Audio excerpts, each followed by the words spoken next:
오늘의 주요 뉴스입니다. 정부가 윤석열 전 대통령 파면에 따른 조기 대선 일정을 6월 3일에 하기로 내부 결정을 내린 것으로 확인됐습니다. 한덕수 대통령 권한대행은 다음 주 화요일 국무회의와 함께 조기 대선 날짜를 발표할 전망입니다. 윤석열 전 대통령이 파면되면서 정치권이 조기 대선 준비를 본격화하고 있습니다. 지지율 선두를 달리는 이재명 더불어민주당 대표는 다음 주 초 대표직에서 물러나고 홍준표 대구시장도 대권 도전을 공식화했습니다. 윤석열 전 대통령의 퇴거는 다음 주에나 이뤄질 것으로 보입니다. 취임 후에도 머물렀던 서울 서초동 사저로 갈 가능성이 크지만 제3의 장소도 거론됩니다. 트럼프 미 대통령의 관세 정책에 경기 침체 공포가 확산하면서 뉴욕 증시가 코로나 사태 이후 최악을 기록했습니다. G2 중국이 맞불 관세로 맞섰고 기본 관세 10%도 예정대로 발효되면서 무역 질서가 격변하고 있습니다. 여러분 안녕하십니까? MBN 뉴스센터는 오늘부터 저와 정화영 앵커가 진행하겠습니다. 윤석열 전 대통령의 파면 선고로 조기 대선 시계가 빠르게 움직이고 있습니다. 60일 안에 치러야 하는 만큼 대선을 관리할 한덕수 대통령 권한대행의 여유도 많지 않은 상황인데요. 다음 주 화요일 대선 일자 발표가 유력한 가운데 오는 6월 3일로 내부 논의가 모인 것으로 MBN 취재 결과 확인됐습니다. 첫 소식, 강재묵 기자의 단독 보도로 시작합니다. 한덕수 대통령 권한대행이 조기 대선 날짜를 6월 3일로 정할 방침인 것으로 확인됐습니다. MBN 취재 결과에 따르면 정부가 국민 참정권을 최대한 보장해야 한다는 취지와 함께 허용된 기간을 모두 써야 한다는 데 뜻을 모았습니다. 헌법과 공직선거법에 따르면 대통령 거리 시 60일 이내 다음 대통령을 선출하도록 돼 있는 만큼 국민들에게 충분한 후보 검증 시간을 주겠다는 취지입니다. 헌법과 법률에 따라 다음 정부가 차질 없이 출범할 수 있도록 자기 대통령 선거 관리에 최선을 다하겠습니다. 조기 대선 일정과 맞물려 교육부의 학사 일정에도 변화가 있을 전망입니다. 현재 6월 3일에는 한국교육과정평가원이 주관하는 수능 모의평가가 예정돼 있기 때문입니다. 정부 관계자는 수능 모의평가 일정에도 대선 일자를 정하는 데에는 변수가 되지 않을 것이라고 평가하고 선거관리위원회와도 논의를 하고 있다고 밝혔습니다. 한 권한대행은 모든 상황을 종합적으로 고려해 다음 주 화요일 정례 국무회의를 열고 대선 날짜를 공고할 전망입니다. MBN 뉴스 강재묵입니다. 그럼 지금부터는 조기 대선을 준비하는 각 당의 상황 알아보겠습니다. 민주당에선 여론조사에서 줄곧 선두를 달리고 있는 이재명 대표가 다음 주 초 대표직을 사퇴합니다. 이 대표 사퇴 직후 민주당은 당내 경선 준비 체제로 전환될 전망입니다. 신혜진 기자가 보도합니다. 차기 대선 주자로 독보적인 선두를 지켜온 이재명 더불어민주당 대표는 다음 주 초 본격적인 대선 활동에 나설 전망입니다. 이 대표 측은 한덕수 대통령 권한대행이 8일 국무회의에서 대선일을 공식 발표하면 당일이나 다음 날인 9일 대표직에서 물러나는 방안을 고심하고 있습니다. 언제쯤 결단하실까요? 이 대표 사퇴가 확정되면 민주당은 당내 경선 준비 체제로 곧장 전환될 전망입니다. 박찬대 원내대표가 대표 권한대행을 맡으며 선거관리위원회를 출범시키고 예비후보 등록과 선거인단 모집 등 15일까지 경선 준비를 마무리할 계획입니다. 대선 일정이 빠듯한 만큼 경선 방식도 기존 권리당원 50%, 일반 국민 50%가 참여하는 국민 참여 경선으로 치러질 가능성이 큽니다. 비명계에선 모든 야권 인사에게 문을 여는 100% 국민 참여 방식을 주장하고 있지만 시간적 제약 등을 고려하면 현실성이 떨어진다는 게 중론입니다. 민주당은 대선 후보 선출을 이번 달에 마무리할 예정인 가운데 이 대표는 실용주의를 내세우며 민생통합 행보에 주력할 것으로 보입니다. MBN 뉴스 신혜진입니다. 이재명 대표뿐 아니라 민주당에선 비명계 잠룡들도 하나 둘씩 출마 의사를 내비치고 있습니다. 김두관 전 의원이 처음으로 대선 출마를 공식화하며 대권 레이스에 포문을 열었습니다. 강서영 기자입니다. 비명계인 김두관 전 더불어민주당 의원 측이 오늘 대선 출마 기자회견 일정을 밝혔습니다.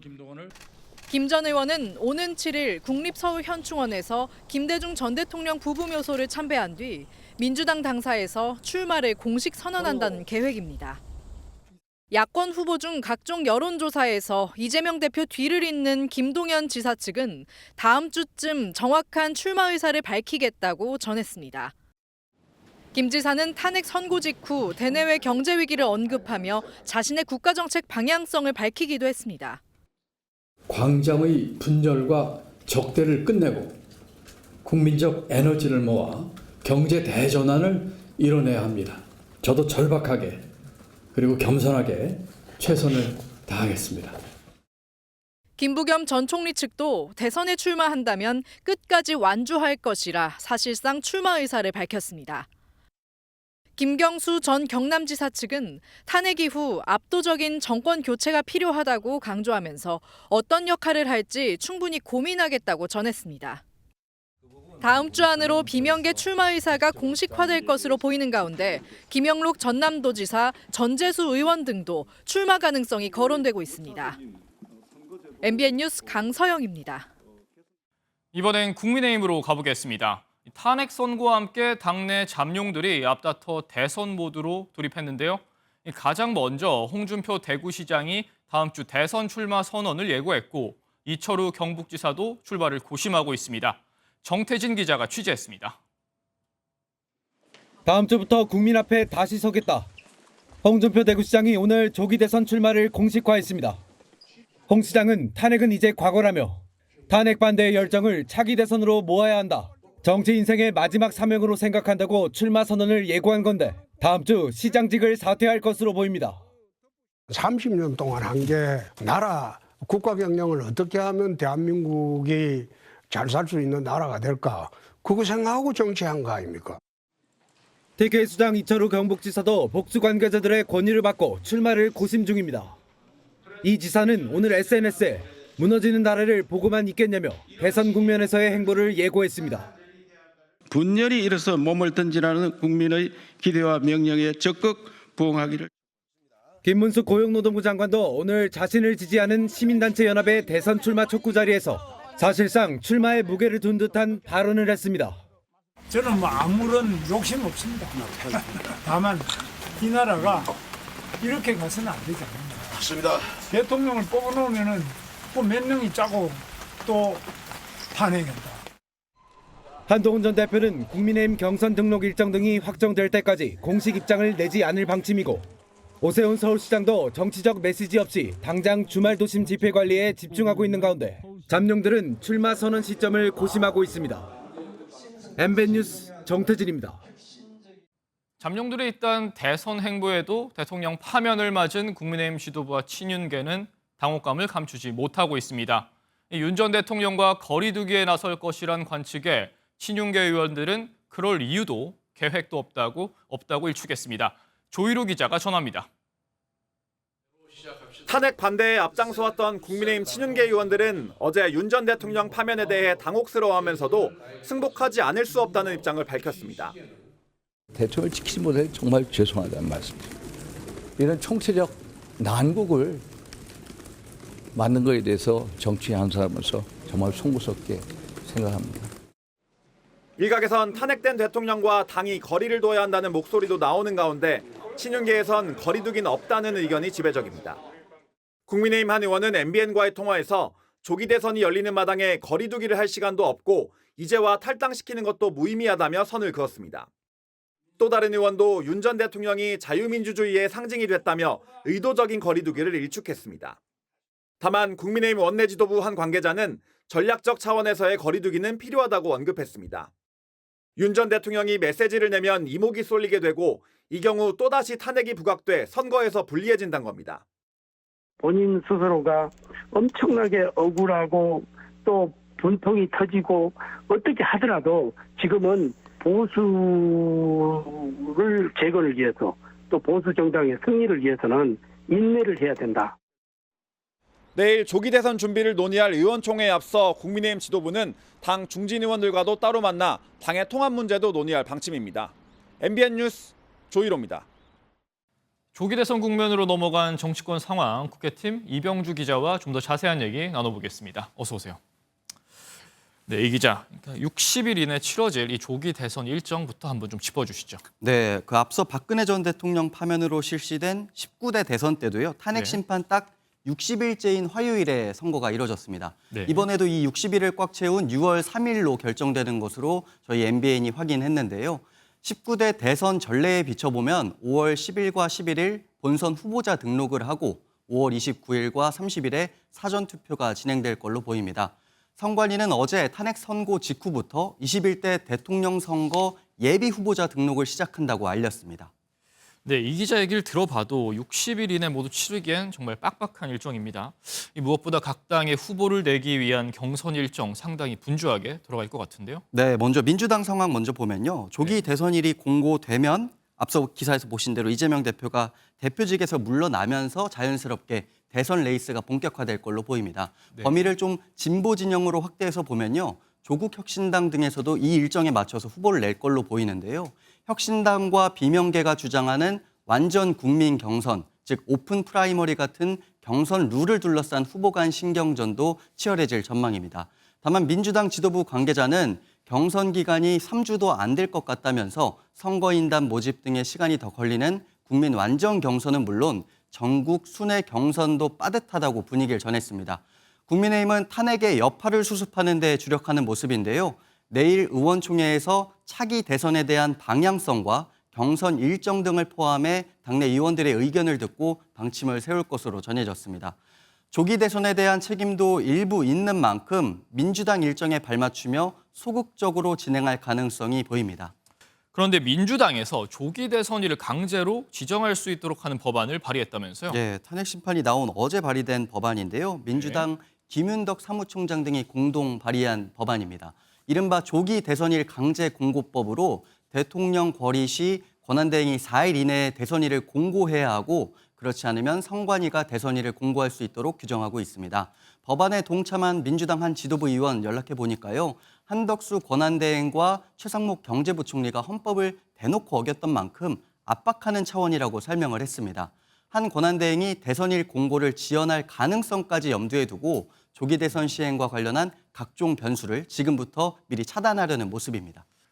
그럼 이번에 국민의힘 상황도 짚어보겠습니다. 여러 주자들이 있지만 홍준표 대구시장이라던가 이철우 경북도지사와 같은 TK 주자들이 한 발짝 빠른 행보를 보이는 것 같습니다. 네, 말씀하신 대로 오늘 대선 출마 시사한 홍 시장과 이철우 지사 모두 탄핵을 반대했던 반탄파였습니다. 네. 현재 국민의힘 내 주류 의견이자 당 지지 기반인 영남의 민심도 탄핵 반대에 무게가 실렸던 만큼 관련이 없지 않다는 분석입니다. 당 주류 의견에 따라왔으니까 부담 없이 대권 선언을 할 수 있었다, 이런 설명입니다.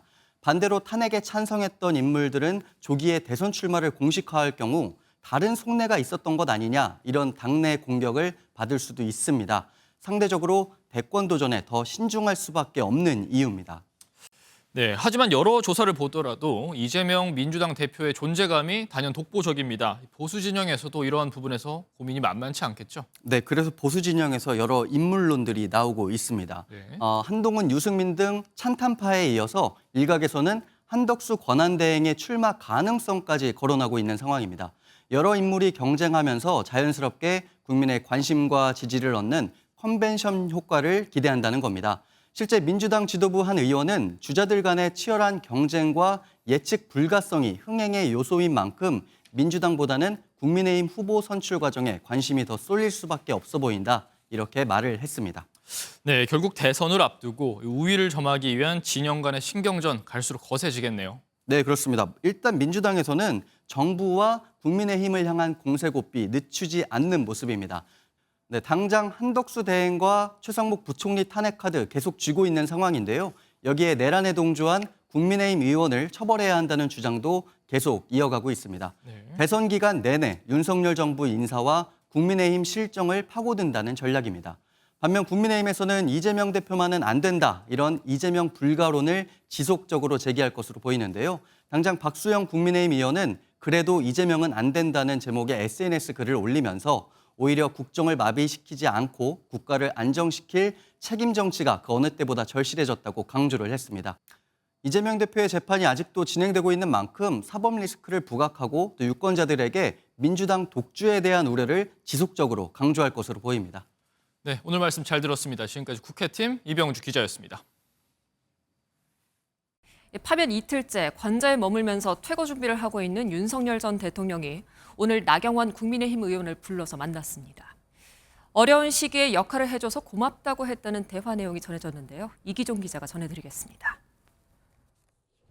파면 후 이틀째 서울 한남동 관저에 머무른 윤석열 전 대통령은 나경원 국민의힘 의원과 1시간 정도 차담을 나눴습니다. 윤 전 대통령의 제안으로 이루어진 회동에서 나 의원에게 어려운 시기 역할을 많이 해줘 고맙다고 말한 것으로 알려졌습니다. 당 관계자는 윤 전 대통령은 잠을 이루지 못해 수척한 모습으로 우리나라의 대내외적 어려움과 조기 대선에 대한 우려를 보였다고 전했습니다. 어제 권영세 비대위원장과 권성동 원내대표를 만난 데 이은 관저회동. 당 인사들과 만남을 통해 정치적 영향력을 행사할 수 있다는 전망이 나오는 대목입니다. 윤 전 대통령의 관저 퇴거는 다음 주에나 이루어질 것으로 보입니다. 여권 관계자는 관저 정리와 이사 준비에 적어도 며칠은 소요될 것이라고 전했습니다. 사저로 유력한 서울 서초동 아크로비스타가 비어 있었기 때문에 정비가 필요한 것으로 알려졌습니다. 경호 인력이 머물 경호동 설치가 어렵고 반려동물들이 많아 서울 또는 인근 제3의 장소를 거초로 삼는 방안도 거론됩니다. 파면에 따른 후속 조치도 이루어지고 있습니다. 대통령실 홈페이지 운영이 중단됐고 소셜미디어 소개란은 대한민국 대통령에서 20대 대통령으로 바뀌었습니다. 한덕수 권한대행이 수석 이상 참모들의 사의를 반려한 데 대해 더불어민주당은 내란 수괴와 참모들은 운명을 같이 하는 것이 상식이라며 사표를 즉각 수리하라고 밝혔습니다. MBN 뉴스 이기종입니다. 윤 전 대통령은 파면됐지만 탄핵 찬반 양측은 오늘도 집회를 열었습니다. 사기 탄핵이라는 반발과 동시에 이제 내란 세력을 청산해야 한다는 목소리도 터져나왔습니다. 집회 현장에서 장덕진 기자입니다. 서울 종로구 세종대로가 우비를 입고 우산을 쓴 시민들로 가득 찼습니다. 윤석열 전 대통령의 탄핵을 받아들일 수 없다는 시민들은 헌법재판소의 파면 결정을 규탄했습니다.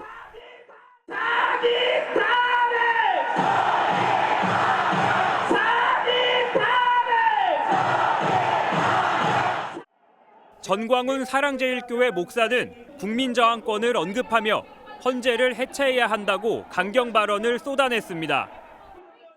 우리는 헌법재판소의 결정을 절대로 동의할 수 없습니다. 헌법재판소는 국민저항권으로 해체시켜야 되는 것입니다.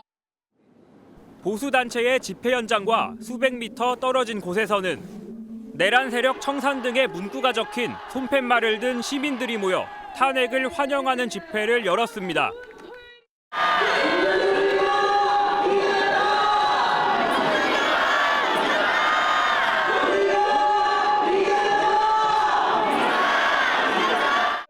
이들은 탄핵을 시작으로 사회를 개혁해야 한다고 목소리를 높였습니다.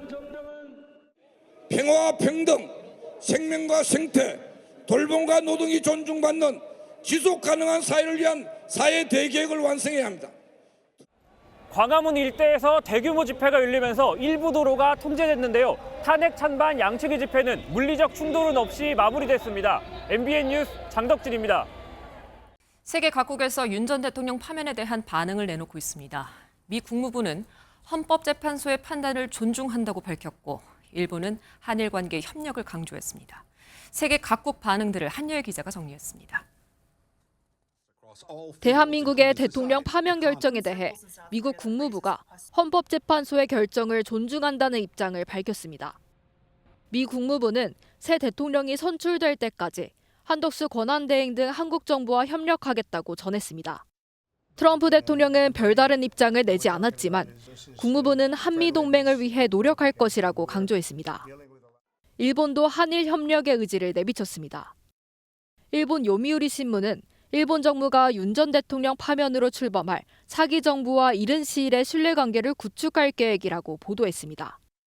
이시바 시게루 일본 총리도 어제 올해가 양국 국교 정상화 60주년이란 점을 강조하며 한일 협력이 중요하다고 언급했습니다. 유엔 사무총장은 한국 민주주의에 대한 신뢰를 밝혔습니다. Korea, and I can tell you that the Secretary General has full confidence in the Republic of Korea's commitment to democratic principles and a peaceful and stable path forward and the institutions of that country.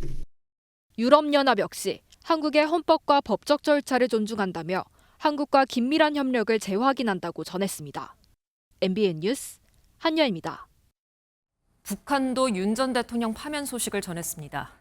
하루가 지난 오늘에서야 짤막하게 보도를 했는데 박근혜 전 대통령 파면 당시에는 거의 중계하듯이 전했던 것과는 다른 모습입니다. 어떤 배경이 있는 것인지 고정수 기자가 알아봤습니다.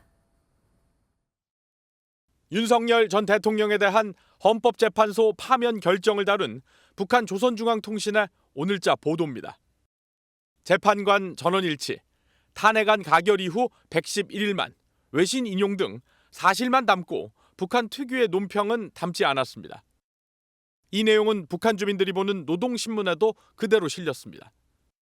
하루 간격을 둔 간략한 보도는 2017년 박근혜 전 대통령 탄핵과 파면을 사실상 중계하듯 보도하던 때와 차이가 큽니다.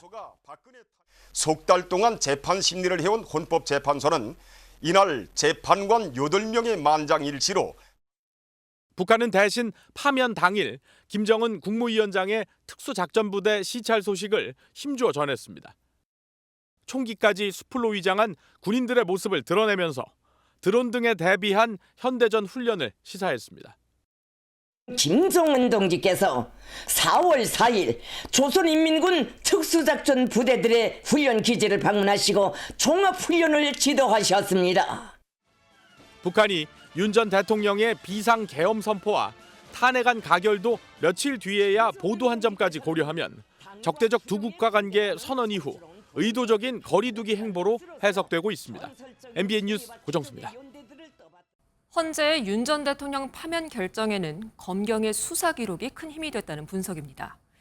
윤 전 대통령이 내놓았던 주장들, 국회 무력화 의도가 없었다, 경고성이고 호소성 계엄이었다는 등의 주장들은 검경의 수사 기록으로 조목조목 반박됐습니다. 박규원 기자입니다. 윤석열 전 대통령은 탄핵 심판 변론에서 발언 기회를 얻자마자 검찰 조서 증거 채택을 문제 삼았습니다. 만연히 그냥 증거로 채택해서 사실 인정에 반영한다는 것은 잘 좀 살펴주십사 부탁드리겠습니다. 탄핵 심판정에서 밝혀진 내용만 증거로 인정해달라는 건데 헌재는 평일을 거친 끝에 선례와 헌재 심판 규칙 등에 따라 검경 수사 기록 사용에 문제가 없다고 결론 내렸습니다. 결국 비상계엄 관계자들의 수사 기록은 탄핵 심판 핵심 쟁점들에서 윤 전 대통령의 발목을 잡았습니다. 윤 전 대통령이 4명씩 들어가면 1명씩 데리고 나올 수 있지 않느냐라고 말했다는 이진우 전 수방사령관의 검찰 진술과 아직 의결 정족수가 안 채워진 것 같으니 들어가서 인원들을 끌어내라고 지시했다는 곽종근 전 특전사령관의 검찰 진술은 국회 무력화 시도가 없었다는 윤 전 대통령의 주장과 정면으로 배치됐습니다.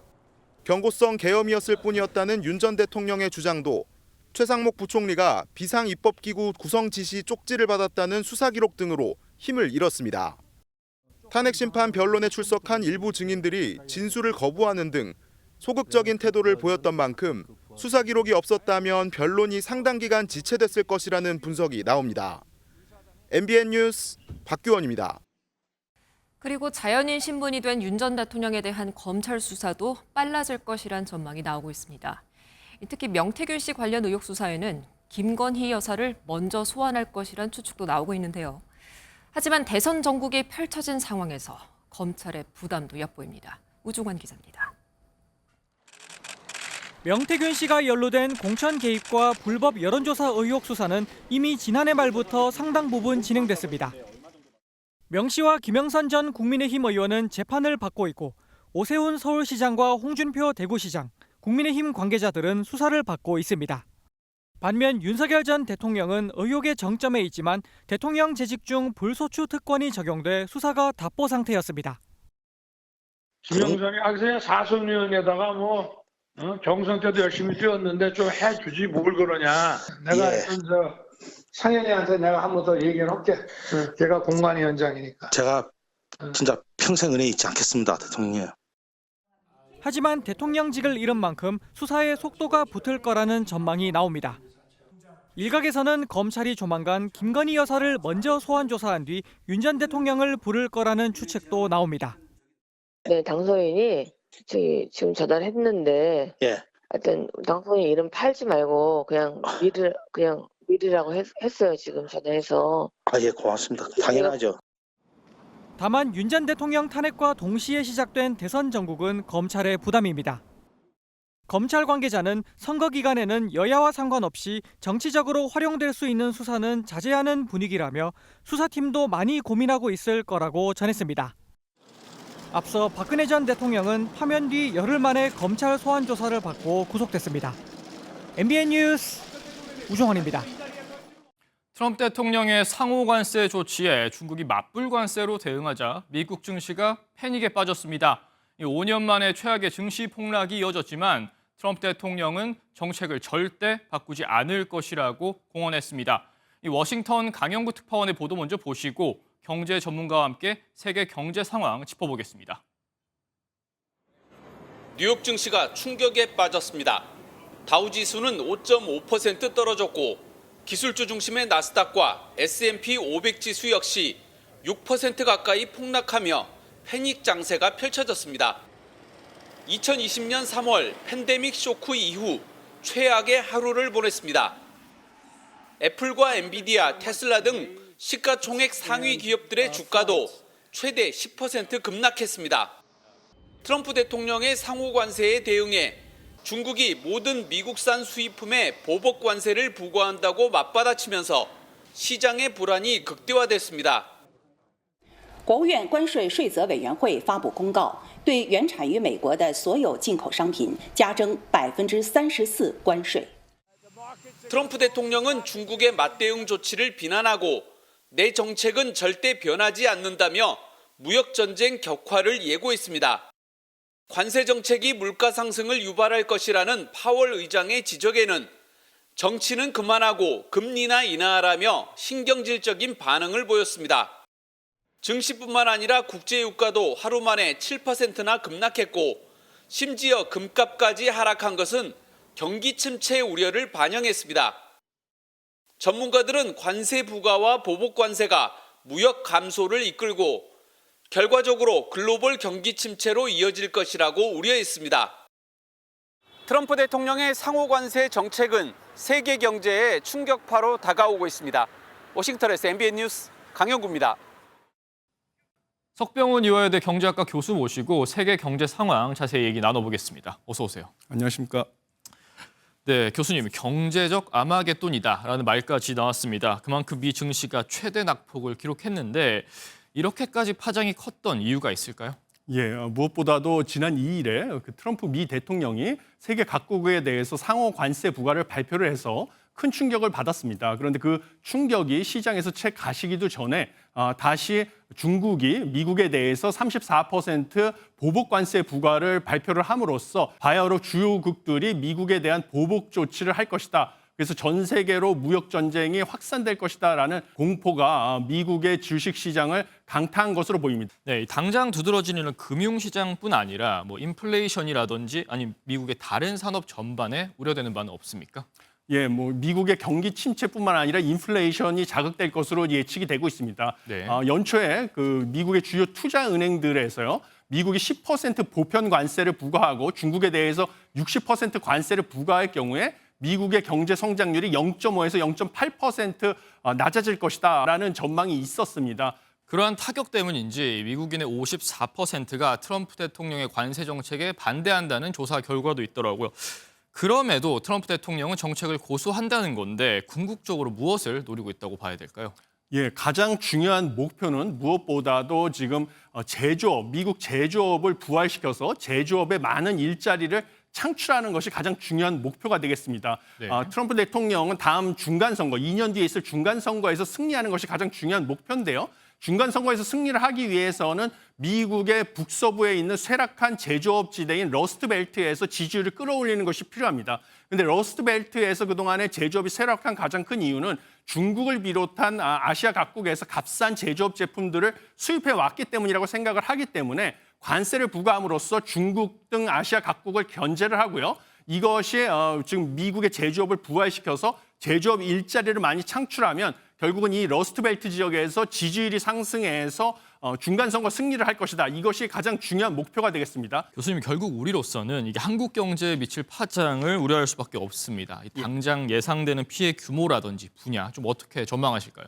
예, 지금 투자은행 골드만삭스의 전망에 따르면요. 10% 보편 관세가 부과될 경우에 한국의 경제 성장률이 1%포인트 낮아질 것이다라는 전망이 있었습니다. 1%포인트라고 하면 우리나라 경제의 기초 체력이라고 하는 잠재 성장률이 2%임을 감안했을 때 우리의 경제 성장률이 반토막이 날 수도 있다. 이런 엄청난 충격이 올 수 있다라고 보시면 되겠습니다. 특히 여러 우리 주력 수출 산업에서 큰 피해가 예상이 되는데요. 우리의 주력 수출 산업인 반도체 산업 같은 경우는 대중 수출 비중이 상당히 큽니다. 대중 수출 비중이 전체 수출에서 33%인데 문제는 중국의 외국으로의 수출이 클수록 우리 반도체의 대중 수출이 늘어나는 무역 구조가 되겠습니다. 그래서 미국이 중국에 관세를 높게 부과할수록 중국의 미국으로의 가전제품 수출이 점점 타격을 받게 되고 이러면 우리의 대중 반도체 수출이 타격을 받는 무역 구조가 되기 때문에 이런 산업 부분이 특히 큰 타격을 받는 것이 불가피하다 이렇게 보고 있습니다. 네, 교수님, 그럼 당장 이러한 관세 정책 때문에 이 한미 FTA의 재협상이라든지 한미 간 무역 질서의 개편도 좀 예상할 수가 있을까요? 예, 트럼프 행정부에서도 수차례 얘기하듯이 지금 25% 상호 관세 같은 경우는 협상을 통해서 충분히 낮출 수 있다라고 얘기를 했습니다. 그래서 현 정부는 지금 미국과 함께 협상을 통해서 조기에 우리가 양보할 부분 최소의 비용으로 양보를 하고요. 그다음에 우리가 반드시 지켜야 할 부분은 우선순위를 정해서 지키는 합리적인 방향으로 협상을 통해서 관세를 낮추는 그런 조치를 빨리 취해야 될 것이다. 이렇게 보고 있습니다. 네, 잘 알겠습니다. 오늘 말씀 잘 들었습니다. 지금까지 석병훈 이화여대 경제학과 교수였습니다. 서해안 고속도로에서 화물차끼리 부딪혔고요. 서울 서대문구에서는 6중 추돌 사고가 나서 주말 오후 극심한 정체가 이어졌습니다. 장진철 기자가 정리했습니다. 트럭 앞부분이 심하게 부서졌고 앞에는 트럭 한 대가 옆으로 넘어져 있습니다. 넘어진 트럭 적재함에 가득 실린 포대가 도로에 쏟아졌습니다. 전북 김제시 죽산면 서해안고속도로 목포 방향 동진강교 인근에서 화물차 2대가 추돌했는데 다행히 인명피해는 없었습니다. 도심 도로가 아수라장이 됐습니다. 오늘 오후 1시 55분쯤 서울 서대문구 연세대 정문 앞 도로에서 6중 추돌 사고가 났습니다. 네, 처음에는 별 사고 그냥 충돌 정도 생각했는데 이 차선이 다 막혔더라고요. 막혀가지고. 이 사고로 차에 타고 있던 6명이 다쳐 병원에서 치료를 받았습니다. 앞머리만 보이는 배를 향해 해경대원들이 다가갑니다. 1톤급 어선과 바다에 떠있는 700톤급 부선이 충돌해 어선이 전복된 겁니다. 이 사고로 전복된 어선의 60대 선장이 바다에 빠졌지만 다른 어선에 의해 구조됐습니다. 연기가 뿜어져 나오는 화물 트레일러에 소방대원이 물을 계속 뿌립니다. 경기 구리시 수도권 제1순환도로 구리-남양주 요금소 인근 갓길에 주차돼 있던 화물 트레일러에서 불이 났습니다. 화재 당시 트레일러 안에는 아무도 없어 인명피해로는 이어지지 않았습니다. MBN 뉴스 장진철입니다. 윤 전 대통령의 파면으로 1년 넘게 이어지던 의정 갈등에도 변화의 조짐이 엿보입니다. 여야정 협의체 참여도 거부한 채 시간만 끌던 대한의사협회가 대규모 집회를 예고하면서도 정부와의 대화 가능성을 열어뒀습니다. 최현미 기자입니다. 어제 저녁 긴급 상임위사회를 소집한 대한의사협회. 오는 20일 일요일 전국의 의사들이 모이는 의료 정상화를 위한 전국 의사 궐기대회를 열기로 했습니다. 대규모 집회에서 의정 갈등 책임자 문책과 의료개혁 특별위원회 해체를 공식 요구하겠다는 겁니다.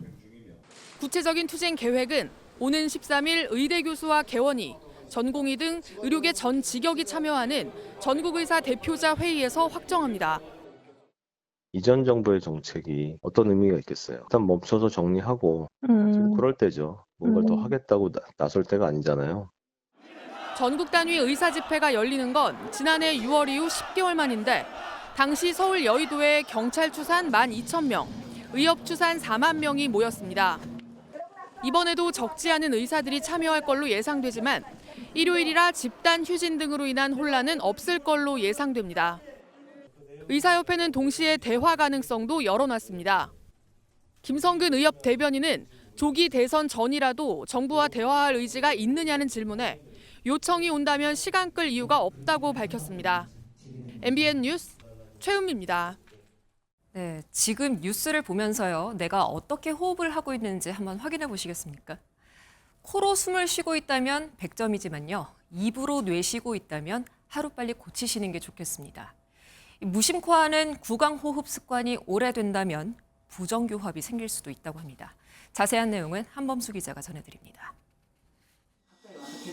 안면 구조를 살필 수 있는 엑스레이 사진입니다. 턱뼈가 뾰족하게 튀어나왔는데 이 때문에 얼굴이 길어졌습니다.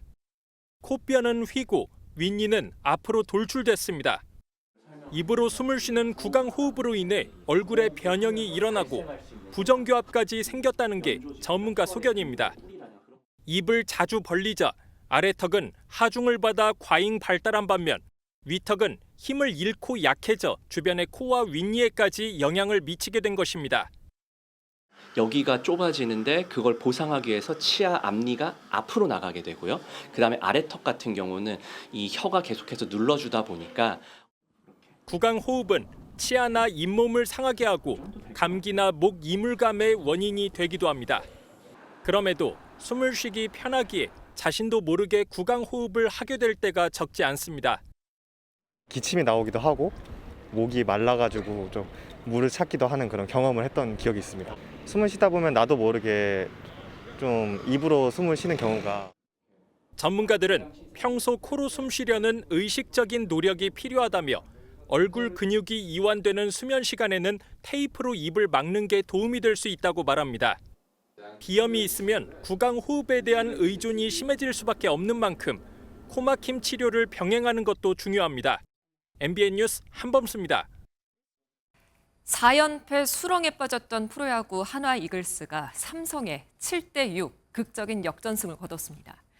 이 드라마 같은 승리에는 8회와 9회 연타석 홈런을 터뜨린 대타 문현빈이 있었습니다. 최영규 기자입니다. 4연패 탈출을 위해 한화는 류현진을 내세웠지만 1회부터 삼성의 첫 타자 이재현에게 솔로 홈런을 얻어맞으며 불안하게 출발했습니다. 3회와 5회 강민호에게 연속 적시타를 맞으며 역전을 허용한 류현진은 6회 디아즈에게 솔로포까지 내주고 마운드를 내려왔습니다. 1대5로 끌려가며 패색이 짙어지던 8회 초 한화를 구한 건 대타로 나선 2004년생 내야수 문현빈이었습니다. 8회 초 시즌 첫 홈런으로 추격의 불씨를 살린 문현빈은 9회 초 투아웃에서 삼성의 마무리 김재윤에게 극적인 역전 석점 홈런을 때려냈습니다. 동갑내기 소방수 김서연이 실점 없이 경기를 마무리한 한화는 삼성의 7대6 짜릿한 역전승을 거두고 연패 탈출에 성공했습니다. 팀 분위기가 좋지는 않았는데 제가 이걸 끊을 수 있어서 정말 기쁘게 생각하고 있습니다. 남자 배구 챔피언 결정전 3차전에서는 현대캐피탈이 대한항공을 3연승으로 물리치고 19년 만에 통합 우승의 기쁨을 맛봤습니다. 3경기 내내 맹활약으로 우승을 이끈 남자 배구 최장수 외국인 선수 레오는 기쁨의 눈물을 흘리며 챔피언 결정전 MVP 트로피를 안았습니다. 컵 대회와 정규리그의 챔피언 결정전까지 제패한 현대캐피탈은 구단 역사상 최초로 3관왕을 달성했습니다. MBN 뉴스 최영규입니다. 식목일이자 절기 한식인 오늘 전국에 봄비가 내리고 있습니다. 대설특보가 내려진 강원 산간 지역으로는 최고 5cm의 눈이 추가로 내려 쌓이겠고요. 그 밖에 내륙으로는 5mm 정도의 비가 예상됩니다. 동시에 바람도 강하게 불겠습니다. 전국적으로 초속 15에서 20m 안팎의 순간 돌풍이 불어들 때가 있겠습니다. 비는 밤사이 모두 그치겠습니다. 휴일인 내일은 파란 하늘 아래 봄볕이 쏟아지면서 낮 기온이 크게 오르겠습니다. 서울이 16도, 남부 내륙은 20도 안팎까지 올라서 따뜻하겠습니다. 그래도 아침 저녁으로는 쌀쌀해서 큰 일교차는 염두에 두셔야겠습니다. 중부지방 아침 기온은 서울이 6도, 춘천 5도 등으로 내륙 지역으로는 서리가 내리는 곳이 있겠습니다. 남부지방도 전주와 광주 5도, 부산 8도까지 떨어지면서 일교차가 크겠습니다. 어제 서울에서도 벚꽃이 공식 개화했는데요. 다음 주에는 기온이 더 오르면서 이 벚꽃이 만개할 것으로 보입니다. 내셨습니다.